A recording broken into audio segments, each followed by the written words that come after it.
ನಮಸ್ಕಾರ. ಸದಾನಂದ ಬಾಂಬ್ನಿ ಯೂಟ್ಯೂಬ್ ವಾಹಿನಿಗೆ ಸ್ವಾಗತ ಸುಸ್ವಾಗತ. ಮೊನ್ನೆ ಮುಖ್ಯಮಂತ್ರಿ ಬಂದು ಹೋದರು. ಆದರೆ ಅವರನ್ನು ಭೇಟಿ ಆಗಲಿಕ್ಕೆ ಏನು ಸಕ್ಕರೆ ಕಾರ್ಖಾನೆ ಮಾಲೀಕರು ಭೇಟಿಯಾಗಿದ್ದರು. ಅವರೇ ಹೇಳ್ತಾರೆ, ನಮ್ಮನ್ನು ನೀವು ಮೊದಲು ಸಬಲೀಕರಣ ಮಾಡಿ. ರೈತರ ಬಗ್ಗೆ ಒಂದೂ ಮಾತಾಡಲಿಲ್ಲ ಇವರು. ಕಬ್ಬಿನ ಬಗ್ಗೆ ಮಾತಾಡಲಿಲ್ಲ. ತೂಕದ ಯಂತ್ರಗಳನ್ನು ಇವರು ವಿರೋಧ ಮಾಡ್ತಾಯಿದ್ದಾರೆ. ಸೂಚನೆಯನ್ನು ಪಾಲಿಸ್ತಾ ಇಲ್ಲ ಡಿಜಿಟಲ್ ಯಂತ್ರಗಳನ್ನು. ಆದರೆ ಇವರಿಗೆ ಲಾಭ ಬೇಕು. ಅದಕ್ಕೆ ನಷ್ಟದಲ್ಲಿರ್ತಕ್ಕಂಥ ಸಕ್ಕರೆ ಕಾರ್ಖಾನೆಗಳಿಗೆ ನೀವು ಸ್ವಲ್ಪ ಪುನರುಚ್ಚೇತನ ಕೊಡಿ, ಹಣಕಾಸಿನ ಬಿಡುಗಡೆಯನ್ನು ಮಾಡಿ ಅಂತೇಳಿ ಈ ಏನು ಒಕ್ಕೂಟಿದೆ ಆ ಒಕ್ಕೂಟದವರು ಅಲ್ಲಿ ಚಂದ್ರ ಹೆಟ್ಟೋಳು ಪ್ರಮುಖ ಸ್ಥಾನ ವಹಿಸಿದ್ದಾರೆ. ಯಾಕಂದರೆ ಅಲ್ಲಿ ಸಿದ್ದರಾಮಯ್ಯ ಅವರು ದುಡ್ಡು ಕೊಡಲಿಲ್ಲ, 20 ಕೋಟಿ ಕೇಳಿದರು. ಈಗ ಡಿ ಕೆ ಶಿವಕುಮಾರ್ ಅವರು ಮುಖ್ಯಮಂತ್ರಿ ಆಗಿದ್ದಾರೆ. ಇವ್ರ ಬಳಿ 60 ಕೋಟಿ ಕೇಳುವಂಥ ಸಾಧ್ಯತೆ ಹೆಚ್ಚಿದೆ. ಆ 60 ಕೋಟಿಯಲ್ಲಿ MK ಹುಬ್ಬಳ್ಳಿ ಸಕ್ಕರೆ ಕಾರ್ಖಾನೆಗೆ ಎಷ್ಟು ಉಪಯೋಗ ಮಾಡ್ತಾರೆ ಅದು ಕೂಡ ಸಂಶಯನೇ ಇದೆ. ಅವ್ರದ್ದಷ್ಟೇ ಅಲ್ಲ, ಎಲ್ಲರೂ ಸಬಲರಾಗಿದ್ದಾರೆ. ಆದರೆ ಏನು ಹೇಳ್ತಾರೆ ಅವರು, ಸಬಲೀಕರಣಕ್ಕೆ ನಮಗೆ ಸ್ವಲ್ಪ ಶಕ್ತಿಯನ್ನು ಕೊಡಿ, ಆರ್ಥಿಕವಾಗಿ ನಾವು ದಿವಾಳಿಯಾಗಿದ್ದೇವೆ, ಸಕ್ಕರೆ ಕಾರ್ಖಾನೆ ನಡೆಸಲಿಕ್ಕೆ ನಮಗೆ ಸಾಧ್ಯ ಆಗ್ತಾಯಿಲ್ಲ ಅಂತ ನೋವನ್ನು ವ್ಯಕ್ತಪಡಿಸ್ತಾರೆ. ಜಿ ಪರಮೇಶ್ವರ್ ಇದ್ದರು, ನಂತರ ಶಾಸಕರ ಲಕ್ಷ್ಮೀ ಹೆಬ್ಬಾಳ್ಕರ್, ಲಕ್ಷ್ಮಣ್ ಸವದಿ, ಬಾಬಾ ಸಾಹೇಬ್ ಪಾಟೀಲ್ ಮತ್ತು ಮೃಣಾಳ್ ಇವರಿದ್ದರು. ಅಂದರೆ ಯಾರಿಗೆ ಬೇಕಾಗಿದ್ದು ದುಡ್ಡ? ಅಂದರೆ ರೈತರ ಬಗ್ಗೆ ಅವರು ಪ್ರಶ್ನೆಯನ್ನು ಮಾಡಲಿಲ್ಲ. ಮತ್ತು ಡಿಜಿಟಲ್ ಯಂತ್ರವನ್ನು ಕೂಡ್ಸಂತೇಳಿ ಹೇಳಬೇಕಾಗಿತ್ತು, ಮುಖ್ಯಮಂತ್ರಿ ಹೇಳಬೇಕಾಗಿತ್ತು. ಮೊದಲು ನೀವು ಕಬ್ಬಿನ ತೂಕದಲ್ಲಿ ಮೋಸ ಮಾಡ್ತಾಯಿದ್ರಿ, ಅದನ್ನು ಮೊದಲು ಕೂಡಿಸಿ ನಂತರ ನಿಮ್ಮ ಬೇಡಿಕೆ ನೀಡಂತ ಹೇಳಬೇಕಾಗಿತ್ತು. ಆದರೆ ಇಡಲೇ ಇಲ್ಲ. ಅಂದರೆ ಇವರು ರೈತ ವಿರೋಧಿ ನೀತಿಯನ್ನು ಅನುಸರಿಸ್ಕೊತ ಬಂದಿದ್ದಾರೆ. MK ಹುಬ್ಬಳ್ಳಿ ಸಕ್ಕರೆ ಫ್ಯಾಕ್ಟ್ರಿ ಒಂದು ಕಾಲದಲ್ಲಿ, ಮುಖಾಶಿರ ಕಾಲದಲ್ಲಿ 10,000 ಕೋಟಿ ಲಾಭ ಇತ್ತು. ಆದರೆ ಈಗ ಎಷ್ಟೊಂದು ಲಾಸ್ ಇದೆ. ಅದನ್ನು ಬಿಡುಗಡೆ ಮಾಡಲಿಕ್ಕೆ ತಯಾರಿಲ್ಲ ಅವರು. ಅಧಿಕಾರ ವಹಿಸ್ಕೊಂಡ ನಂತರ ಏನೋ ಸ್ವಲ್ಪ ಸುಸ್ಥಿತಿಗೆ ಬಂದೈತೆ ಅಂತಂದ್ರೆ ಇಲ್ಲವೇ ಇಲ್ಲ. ತೂಕದ ಯಂತ್ರದಲ್ಲಿ ಮೋಸ ಆಗ್ತಿದ್ದನ್ನು ಡಿ ಕೆ ಶಿವಕುಮಾರ್ ಯಾಕೆ ಪ್ರಶ್ನೆ ಕೇಳಿಲ್ಲ. ಇನ್ನು ಜಿಲ್ಲಾಧಿಕಾರಿಗಳ ಕೈಯಾಗ ಅಸ್ತ್ರ ಇದೆ.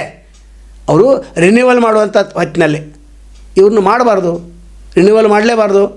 ಯಾವಾಗ ನೀವು ಸರ್ಕಾರದ ಆದೇಶ ಪಾಲಿಸಾ ಇಲ್ಲ ಅವಾಗ ನಾವು ರಿನ್ಯೂವಲ್ ಮಾಡಲಿಕ್ಕೆ ಆಗೋದಿಲ್ಲ ಅಂತ ಹೇಳಬೇಕು. ಅದು ಹೇಳೋದಿಲ್ಲ. ಸಕ್ಕರೆ ಮಂತ್ರಿಗಳೂ ಹೇಳೋದಿಲ್ಲ, ಮುಖ್ಯಮಂತ್ರಿಗಳು ಮೌನಿದ್ದಾರೆ. ಅಂದ್ರೆ ಈ ಸರ್ಕಾರ ಯಾರ ಪರ ಇದೆ ಅಂತ ಮೊದಲು ಹೇಳಬೇಕು. ಸಾಲ ಮನ್ನಾ ಮಾಡೋಂಥ ಬೇಡಿಕೆನೂ ಇದೆ. ಗೊಬ್ಬರ ಮತ್ತು ಬೀಜಗಳನ್ನು ಸರಿಯಾಗಿ ಪೂರೈಕೆ ಮಾಡೋಂಥನೂ ಬೇಡಿಕೆ ಇದೆ. ನಂತರ ತೂಕದ ಯಂತ್ರಗಳನ್ನು ಬೇಗನೆ ಕೂಡಿಸೋಂಥ ಬೇಡಿಕೆ ಎಷ್ಟು ಒಂದೂವರೆ ವರ್ಷದಿಂದಿದೆ. ಈಗ ಮತ್ತೆ ಹೋರಾಟ ಪ್ರಾರಂಭ ಆಯ್ತಂದರೆ ಮೊದಲ ಬೇಡಿಕೆನೇ ಇದೆ ಅವ್ರದ್ದು. ಎರಡನೇ ಬೇಡಿಕೆ ಪ್ರತಿ ಟನ್ನಿಗೆ 4,500 ಇಟ್ಟ ಇಡ್ತಾರೆ. ಸರ್ಕಾರ ಆವಾಗ ಶಿಲ್ಕ್ ಕೊಲ್ತಿತ್ತದು. ಮೊದಲು ರೈತರು ಎಲ್ಲಿ ಹೇಳ್ತಾರೆ ಅಲ್ಲಿ, ಅಥವಾ APMC ಅವರು ಎಲ್ಲಿ ನಿಗದಿ ಮಾಡಿರ್ತಾರೆ ಅಲ್ಲಿ ಫ್ಯಾಕ್ಟ್ರಿ ಒಳಗಡೆ ಹೊರಗಡೆ ಭಾಳ ಸಲ ನಾವು ಹೇಳಿದೆ, ಜಾಗ ಸಹಿತ ಕೊಡ್ತಾಯಿಲ್ಲ. ಯಾಕಂದರೆ ಜಾಗ ಕೊಟ್ಟರೆ ಅಲ್ಲಿ ಸರ್ಕಾರದವರು ತೂಕದ ಯಂತ್ರನ ಕೂಡಿಸ್ತಾರೆ. ಎಷ್ಟೋ 15-17 ತೂಕದ ಯಂತ್ರಗಳನ್ನು ಕ್ಯಾಬಿನೆಟಲ್ಲಿ ಪಾಸ್ ಮಾಡಿಕೊಂಡು ಬಿಡುಗಡೆನಾಗೈತಿ, ಹಣನೂ ಬಂದಿದೆ. ಆದರೆ ಜಾಗ ಇಲ್ಲ. ಅದನ್ನು ಸಿದ್ದರಾಮಯ್ಯ ಅವ್ರ ಸರ್ಕಾರ ಇದ್ದಾಗ ಹೇಳಿತ್ತು. ಈಗ ಇವ್ರ ಸರ್ಕಾರ ಇಲ್ಲಿ ಸಾಲ ಮನ್ನಾ ಬಗ್ಗೆನೂ ವಿಚಾರ ಚಕ್ಕಾರ ಎತ್ತಾ ಇಲ್ಲ, ಡಿಜಿಟಲ್ ಯಂತ್ರಗಳ ಬಗ್ಗೆನೂ ತೂಕದ ಬಗ್ಗೆನೂ ಚಕ್ಕಾರ ಎತ್ತಾ ಇಲ್ಲ. ಅಂದರೆ ಈ ರಾಜಕಾರಣಿಗಳು ಏನು ಹೋಗಿದ್ರಲ್ಲ ಅವರೆಲ್ಲ ಸಕ್ಕರೆ ಫ್ಯಾಕ್ಟ್ರಿ ಮಾಲೀಕರನ್ನ ಮತ್ತೊಂದು 4 ತೆಗೆಯವ್ರದಾರ. ಅಂದರೆ ಇಲ್ಲೇ ದುಡ್ಡು ತೆಗೆದುಕೊಂಡು ಸಹಕಾರಿ ವಲಯದಿಂದ ದುಡ್ಡು ತೆಗೆದುಕೊಂಡು ಅಲ್ಲಿ ಹಾಕ್ತಾರೆ. ತಮಗೆಲ್ಲ ಗೊತ್ತಿದೆ, 80 ಸಕ್ಕರೆ ಫ್ಯಾಕ್ಟ್ರಿಗಳಲ್ಲಿ 69 ಪ್ರೈವೇಟೈಸ್ ಇದ್ದಾವೆ. ಅವ್ರಿಗೆ ಲಾಭ ಆಗ್ತೈತೆ. ಅದು ಬರೀ ಲಾಭದ ದೃಷ್ಟಿಯಿಂದ ಮನವಿ ಕೊಟ್ಟಿದ್ದಾರೆ. ಅದನ್ನು ಮುಖ್ಯಮಂತ್ರಿಗಳು ಪರಿಗಣಿಸಲೇಬಾರ್ದು. ಮೊದಲು ರೈತರ ಬೇಡಿಕೆಯನ್ನು ಈಡೇರಿಸ್ಬೇಕಂತೇಳಿ ಎಲ್ಲ ರೈತ ಮುಖಂಡರು ಪದೇ ಪದೇ ಕೇಳ್ಕೊತಾ ಇದ್ದಾರೆ. ನೀವು ಟೌನ್ಶಿಪ್ ಮಾಡಿರಿ, ಬೇಕಾದ ಮಾಡಿರಿ. ಅದು ಟೌನ್ಶಿಪ್ ಮಾಡಬೇಕಾದ್ರೆ ಜಾಗ ಬೇಕಲ್ಲ, ಆ ಜಾಗ ರೈತರ ಭೂಮಿ ಬೇಕಾ, ಅಲ್ಲಿ ಮಾಡಬೇಡ. ಉತ್ತರ ಕರ್ನಾಟಕ ಸಾಕಷ್ಟು ಅರಣ್ಯ ಭೂಮಿ ಇದೆ, ಅರಣ್ಯ ಇಲಾಖೆ ವಶಪಡಿಸಲಿದೆ, ಅಲ್ಲಿ ಮಾಡಿದರೆ ಇಲ್ಲಿ ಉದ್ಯೋಗ ಆಗ್ತೈತಿ. ಎಲ್ಲ ಕೇವಲ ಉತ್ತರ ಕರ್ನಾಟಕಕ್ಕೆ ಮುಸಳೆ ಕಣ್ಣೀರು ಸುರಿಸಿ ಮೊನ್ನೆ ಹೋಗಿದ್ದಾರೆ.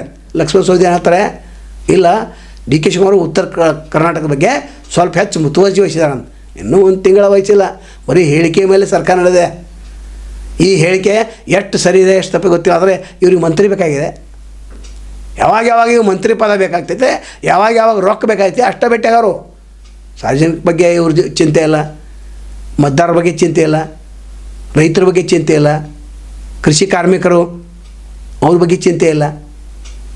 ಒಟ್ಟಾರೆ ಈ ವಿಡಿಯೋದ ಮುಖ್ಯ ಉದ್ದೇಶ ಏನಂತಂದರೆ, ಸಕ್ಕರೆ ಕಾರ್ಖಾನೆಗೆ ಸಬಲೀಕರಣಕ್ಕಾಗಿ ಏನು ಅರ್ಜಿ ಸಲ್ಲಿಸಿ ಅದನ್ನು ತಿರಸ್ಕಾರ ಮಾಡಬೇಕು, ಸಾಲ ಮನ್ನಾವನ್ನು ಪುರಸ್ಕಾರ ಮಾಡಬೇಕು. ನಾಳೆ ತಮ್ಮನ್ನು ಭೇಟಿ ಆಗ್ತೇವೆ. ಅಲ್ಲಿವರೆಗೆ ಎಲ್ಚವಾಗಲಿ. ನಮಸ್ಕಾರ. ಅನೇಕ ದಿಟ್ಟ ವರದಿಗಳನ್ನು ನಾವು ನಿರಂತರವಾಗಿ ನಾವು ಮಾಡ್ತಾ ಇರ್ತೇವೆ. ಆದರೆ ಯಾರಿಗೂ ಸಹಾಯ ಮಾಡಬೇಕಂತ ಅನಿಸ್ತೈತೆ. ಆ ಸಹಾಯ ಮಾಡೋರು ಇಲ್ಲಿ ಫೋನ್ಪೇ ನಂಬರ್ ಇದೆ, ಗೂಗಲ್ ಪೇ ನಂಬರ್ ಇದೆ, ನೀವು ಸಹಾಯ ಮಾಡ್ಬೋದು. ಯಾಕಂದರೆ ಗಟ್ಟಿದವನೇ ನಮ್ಮದು ಸ್ವತಂತ್ರ ಪತ್ರಿಕಾಧರ್ಮವನ್ನು 35 ವರ್ಷದಿಂದ ನಡ್ಸ್ಕೊಂಡು ಬಂದಿವೆ. ನೀವು ಇದಕ್ಕೆ ಸಹಾಯ ಮಾಡಿದ್ರೆ ಇನ್ನಷ್ಟು ಗಟ್ಟಿ ಧ್ವನಿಯಲ್ಲಿ ನಾವು ವರದಿ ಮಾಡಲಿಕ್ಕೆ ಸಾಧ್ಯ ಇದೆ.